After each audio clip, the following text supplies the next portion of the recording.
I burst through the wedding chapel doors, all eyes turned to me, but none more shocked than those of my husband, standing at the altar with my twin sister.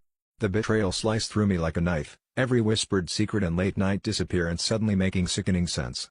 My heart thundered in my chest as I locked eyes with him, the man I thought I knew, who now stood poised to vow eternity to the woman who shared my face. It was a scene so surreal it felt like a twisted nightmare, except the pain was all too real. My mind raced back to the clues I'd overlooked, her cryptic smiles, his nervous energy, the way the room fell silent whenever I entered. I trusted them both implicitly, never suspecting that their weekly trivia nights were anything but innocent.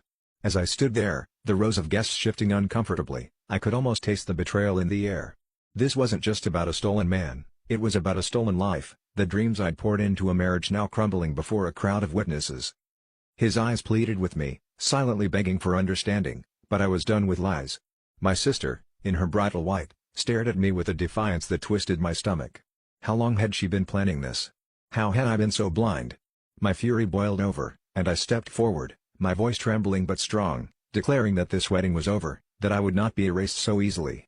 The gasps and murmurs of the guests were a distant roar in my ears, my pulse a relentless drumbeat.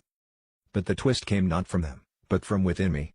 As I stormed out, realization dawned, this wasn't just about their betrayal, it was about my own denial. I'd ignored the signs, clung to a fantasy instead of confronting reality. In the end, their deceit forced me to see what I'd refused to acknowledge. I'd been living a lie long before this day. As the chapel doors slammed behind me, I knew the path ahead wouldn't be easy, but it would be mine, free from the shadows of those who betrayed me.